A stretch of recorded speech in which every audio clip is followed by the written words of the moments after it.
Hello guys. आज मैं कुछ आपको एक वीडियो के माध्यम से समझाना चाहता हूँ कि कंप्यूटर यूपीएस में लगने वाली बैटरी का मेंटेनेंस कैसे होता है और कबाड़ समझ के उसको फेंकना नहीं है। तो ये चीज़ को समझाने के लिए पहले तो मैं एक पार्ट ऑफ रिकवर करूँगा कि यूपीएस रिपेयर कैसे करते हैं, यूपीएस चेक कैसे करते हैं, और साथ में मैं ये भी बताना चाहूँगा कि आपका बैटरी क्या होती है, किस तरह से कहाँ पे लगती है, मेंटेनेंस कहाँ से करते हैं, उसके बारे में जानकारी दूँगा साथ के साथ। तो मैं बता दूं कि एक यूपीएस के अंदर इस तरह की बैटरी लगती है। मैं आपको नज़दीक से दिखा देता हूँ। ये टॉप व्यू है और इसके फ्रंट में स्टिकर होता है, वैसा स्टिकर भी होता है इसमें। तो ये बहुत सी कंपनियों की आती है। मैं उसके बारे में ऐसा कुछ नहीं बता रहा हूँ कि कौन सी कंपनी वाली अच्छी होती है, कौन सी ख़राब होती है। सारी बढ़िया है यदि चले तो मैंने ये यूपीएस पे लगाया हुआ था ये बैटरी, तो तकरीबन 2 साल चल गया है। अभी भी 3 मिनट का बैटरी बैकअप आया है। तो अच्छा चले, गारंटी है, रेट है, कम है, बजट में है, तो बहुत बढ़िया रहेगा। तो इसके लिए क्या है, अपने को ज़्यादा कुछ नहीं है, ज़रूरत पड़ता है नॉर्मली इसको मेंटेनेंस करने में। एक तो यूपीएस से निकालते हुए भी दिखाऊंगा, यूपीएस में फिट करते हुए भी दिखाऊंगा, सारा कुछ है। तो इसके लिए क्या है, यहाँ पे 2 कनेक्टर लगे रहते हैं। वो 2 कनेक्टर के अंदर क्या होता है, ऐसा एक नुकीला चीज़ ले ले, जैसे ये नुकीला चीज़ है। तो इस नुकीला चीज़ के अंदर इसमें देखो, ये कनेक्टर पे यहाँ होल रहता है। तो इस होल पे जो कनेक्टर है वहाँ पे पिन रहती है, उसको दबा करके इसके कनेक्टर को इजेक्ट करना चाहिए। तो ज़्यादातर ने किसी टेक्नीशियन ने आज दिन तक ये नहीं बताया कि इसमें कनेक्टर लगाते कैसे है, निकालते कैसे। तो इतनी छोटी छोटी चीज़ों को यदि किसी के समझ में नहीं आएगा तो उसका कनेक्टर डैमेज हो जाता है। आप नई बैटरी लगाओगे वो भी प्रॉपर बैकअप नहीं देगी। तो ये बहुत ध्यान में रखने वाली बात है, जो जनरली आपको कोई सिखाने वाला नहीं मिलता है, वो मैं बता रहा हूँ। तो लेकिन वीडियो को आप यदि स्किप नहीं करोगे, पूरा कंटिन्यू देखोगे, तो मैं वादा करता हूँ आप तो इंजीनियर बन जाओगे, मिस्त्री बन जाओगे।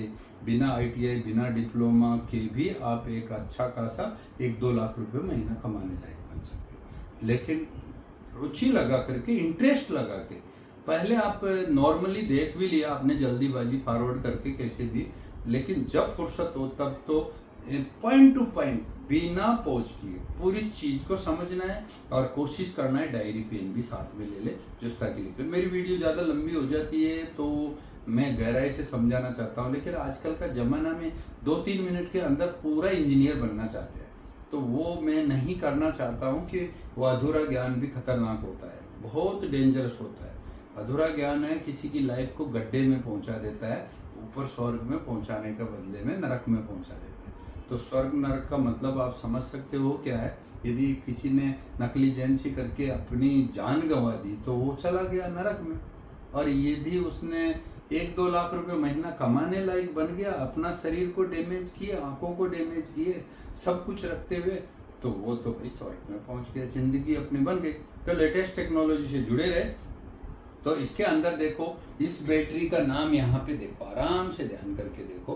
तो ये 12 वोल्ट 7Ah @20 आवर्स ऐसा लिखा हुआ रहता है, और नीचे इसके वोल्टेज रहते हैं। तो मैं ज़्यादा पढ़े लिखे के हिसाब से नहीं है, मैं इसमें देख भी सकता हूँ, देखने की कोई ज़रूरत नहीं है, और बिना देखे भी मैं बता सकता हूँ। तो सारा चीज़ इसके बारे में जल्दी जल्दी समझा देता हूँ। ये 12 वोल्ट 7Ah की बैटरी का मतलब इसमें एवरेज वोल्टेज 12 रहता है, लेकिन ये 10.5 वोल्टेज से नीचे डिस्चार्ज होती है तो बैटरी की लाइफ को नुकसान होता है। 10.5 वोल्टेज से नीचे डिस्चार्ज नहीं करना है, और ऊपर 14.5 वोल्टेज से ऊपर चार्ज नहीं करना है, फिर बैटरी की लाइफ खराब होती है। तो 10.5 वोल्टेज से 14 वोल्टेज के बीच में एवरेज इसका 12 वोल्टेज। तो इसके मद्देनजर रखते हुए काम करना है। इसके अंदर लिखा हुआ है कि इसको बैटरी को यदि आपने 20 घंटे में चार्ज करोगे, 20 घंटे में डिस्चार्ज करोगे, तो मैं वादा करता हूँ कोई भी बैटरी आपका कम से कम 8 साल तो आराम से चलेगी। तो लेकिन इस टेक्निक को इस्तेमाल करने के लिए तो नॉलेज लेना पड़ेगा ना, स्टेप बाय स्टेप सीखना पड़ेगा। तो चलो यहाँ पे अब आगे बढ़ते हैं। तो ये कनेक्टर को मजबूत रखने का तो मैंने तरीका बता ही दिया है। वेट तकरीबन इसका 2 किलो से लेकर 2.5 किलो तक रहता है। 2 सवा 2 किलो 2.5 किलो, तो 2.5 किलो तो हाई क्लास वाली जो रहती है उसका रहता है, और जो सबसे हल्की लोकल बैटरी मिलती है वो 1 किलो 700 ग्राम भी मिलती है, लेकिन 2 से सवा 2 केजी में रहेगी। तो आप अपने बैटरी का मेजरमेंट कर सकते हो। दूसरा, इसमें जो पानी डिस्टिल वाटर होता है वो जेली के रूप में रहता है, वो धीरे धीरे सूखता है तो वेट थोड़ा कम होता है। अब वो कहाँ से क्या है, पानी कहाँ डलता है, कहाँ रहता है, वो भी मैं वीडियो में दिखाऊंगा बैटरी का मेंटेनेंस सेक्शन में। हो सकता है मैं यूपीएस का बैटरी का 2 पार्ट करके वीडियो डालूं, लेकिन अभी तो मैं दोनों के लिए प्रिपेयर कर रहा हूँ। तो इसके अंदर मैं बताऊं कि ये 20 आवर्स की रेटिंग वाला है, यानी स्लो चार्ज करना, स्लो डिस्चार्ज करना। लेकिन यूपीएस में जनरली क्या होता है, जब कंप्यूटर मॉनिटर कुछ चीज़ें लगी रहती है लोड वाली, रैम वगैरह हायर ग्रेड के लगे रहते हैं, तो ये क्या करती है, discharge rate up to 30 ampere तक होती है। तो इसमें बोला है 7 AH, मतलब 1 घंटे में इसकी ये को डिस्चार्ज करना है, तो 7 एम्पियर से डिस्चार्ज करना होगा। तो वो भी इसकी लाइफ को तो कम करता है, लेकिन 7 AH कैपेसिटी है, डोंट वरी, 7 AH तक आप डिस्चार्ज करो, कुछ नुकसान नहीं होगा, वो उतना तक चलेगा। वो तो मैं बहुत ज़्यादा लाइफ के लिए बताया, 20 घंटे में चार्जिंग, 20 घंटे डिस्चार्जिंग, लेकिन 7 घंटे में नहीं। अब यूपीएस वगैरह में फिट रहती है तो इस्तेमाल बहुत कम होती है, और ये इसका ट्रांसफार्मर हीट होता है, खुद का हीट होता है, उसके गुण में दिखाऊंगा कैसे होता है।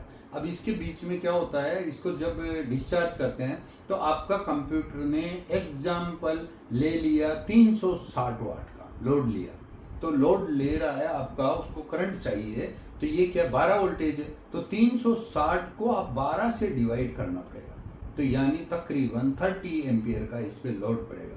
भाई 30 एम्पियर में तो कार स्टार्ट हो जाती है, ट्रक स्टार्ट हो जाते हैं, सेल्फ स्टार्टर होता है, तो उतना लोड पड़ता है। इसलिए इसको अस्थायी तौर पे सिर्फ बिजली जाती है तो चलाना नहीं, कंप्यूटर को सिर्फ प्रेम से शट डाउन कर देना, या 1 से 2 मिनट का जरूरी काम कर रहे हैं तो वो काम निपटा दे और कंप्यूटर को बंद कर दे, या 1-2 मिनट में आपका या तो जनरेटर चल जाए, या चेंज ओवर कर ले, या मेंस दोबारा आ जाए, तो उसके लिए इस्तेमाल होती है। कभी ये नहीं सोचना कि यूपीएस है जो इन्वर्टर के जैसे 1-2 घंटे चलेगा, बिल्कुल नहीं चलेगा। कोई ऐसा यूपीएस अभी तक डिजाइन हुआ ही नहीं है जो बैटरी की टोटल कैपेसिटी तक हर बार डिस्चार्ज करने के लिए बनाया गया हो, ये सिर्फ अस्थायी पावर देने के लिए होता है। तो ये चीज़ समझा दिया कि कितना है, तो 30 एम्पियर डिस्चार्ज करेंगे तो 7 AH इसकी कैपेसिटी है, तो 30 में ये 7 का भाग देंगे तो 7 चौक 28, मतलब इसने जो 4 हिस्से तो हो ही गया, थोड़ा सा ज़्यादा, तो 1 घंटे के 4 हिस्से हो गए तो 15 मिनट, थोड़ा सा ज़्यादा, यानी 16 से 17 मिनट। 360 वाट का पावर में 16 से 17 मिनट अधिकतम कैपेसिटी है, लेकिन मैं ट्रस्टेड नहीं हूँ, पूरा भरोसा नहीं हूँ कि ये 7 AH लिखा है, पूरा 7 AH ही मिलेगी। हो सकता है 6.3 AH ही निकले बैटरी का, वो AH वगैरह कैलकुलेट करने के लिए तो मैं सेपरेट वीडियो बनाऊंगा, बहुत लंबा हो जाएगा, और मेरा डिस्क्रिप्शन पढ़ो इसके लिए। तो मैं मानता हूँ इसके लिए 20% कम कर दो 17 मिनट में, तो 17 दिन 34 मतलब 3.4 माइनस कर दिया तो 17 में से 3 गया, 14 रह गया 0.4, तो यानी 13.6 मिनट तक, यानी 13.5 मिनट तक ही चल सकती है इमरजेंसी में, उससे ज़्यादा चलाने की कोशिश नहीं करना। सिर्फ ये मैंने बताया इमरजेंसी, मतलब कोई इंपॉर्टेंट इवेंट चल रहा हो और आपने पूरा यूज करना है, तो जब तक तो आपने बंद करना है। मेरी तरफ से लाइट जाती है, आपका मोबाइल में टाइमर खोलो, ऑन कर दो, और वो 13 मिनट भर दो, तो 13 मिनट के अंदर अंदर इसको कंप्यूटर को हर हालत में बंद करना है, नहीं तो कंप्यूटर की लाइट जाएगी। अब इसके अंदर मैं खुद इसमें से देख के बता देता हूँ कि ये मेंटेनेंस फ्री है, लेड एसिड बैटरी है, लेकिन मेंटेनेंस हो जाता है, और वो भी बताऊंगा। दूसरा है, इसमें क्या है, स्टैंड बाय यूज होता है, एक साइकिल यूज होता है। तो स्टैंड बाय यूज में इसमें 13.5 से लेके 13.8 वोल्टेज तक इसको रेगुलेशन करके रखना है, और इनिशियल इसको यदि चार्ज करते हो शुरू में तो 2.1 एम्पियर तक ही चार्ज करना है, उससे ज़्यादा इसको चार्ज नहीं करना है। और साइकिल यूज के अंदर क्या है 14.40 से लेके 14.7 वोल्टेज तक इसको चार्जिंग कर सकते हैं, लेकिन 2.1 एम्पियर से ज़्यादा का करंट रेटिंग नहीं होना चाहिए।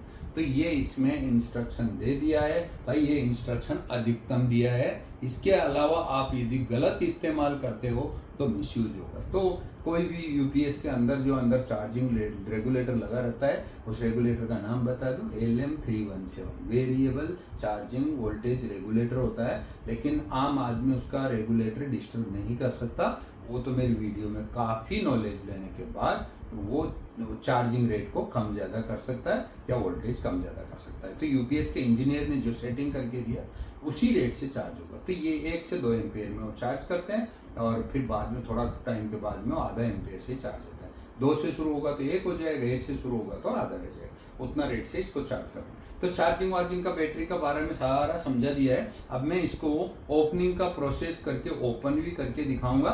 ये यहाँ से लेकर के यहाँ तक एक केप लगा हुआ है। ये आप देखो, अलग अलग बैटरी में अलग अलग तरह की केप है। दूसरी केप भी दिखा दूंगा।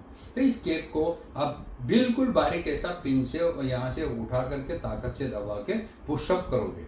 पुशअप करने के टाइम पे यदि आपने हेयर ड्रायर से थोड़ा हीट कर लिया तो क्रैक होने का चांस नहीं है। अरे ऐसे गर्मी में तो 45-50 डिग्री टेम्परेचर रहता है, तो बिल्कुल कोई गर्म करने की जरूरत नहीं है। लेकिन दिसंबर की सर्दी वगैरह में और सर्दी के अंदर भी यदि इसको पुश करोगे तो एक क्लिक क्लिक क्लिक क्लिक आवाज आएगा। इसके अंदर गम के जो स्टिकर लगे हुए हैं वो टूटते जाएंगे, फिर भी प्लेट डैमेज होने का चांस बहुत कम है। लेकिन नॉर्मल टेम्परेचर रहेगा तो बढ़िया रहेगा इसको खोलने के लिए, क्यों फिक्स से चिपका रहता है। फिर इसके अंदर क्या है, 2 वोल्टेज के 6 सेल है। तो यहाँ 3 इधर, 1 2 3 और 3 इधर है, 1 2 3, 6 सेल है। हर एक 2 वोल्टेज के होते हैं, दोनों मिला के 12 वोल्टेज हैं। यानी इसमें 6 खाने बने हुए हैं। यदि हम पुराना स्क्रैप बैटरी को बोला कबाड़ समझ के फेंकना नहीं, तो मैं तरीका बता रहा हूँ। यहाँ से लेके ग्राइंडर से यदि यहाँ से काट देते हो तो इसमें 6 खाने मिलेंगे। मिर्च मसाले रखने के लिए 6 खाने का बे बन जाएगा। इसका बॉक्स बहुत अच्छा बनेगा, बहुत मजबूत भी है। या फिर आपने कुछ सामान रखने के लिए, कंपोनेंट रखने के लिए भी बॉक्स बना सकते हो। उस बॉक्स को यदि आपने खरीदने जाओगे तो 200-300 रुपये का मिलेगा। तो आपकी बैटरी को यदि बेचने जाओगे तो 100 से 150 रुपये आएगा।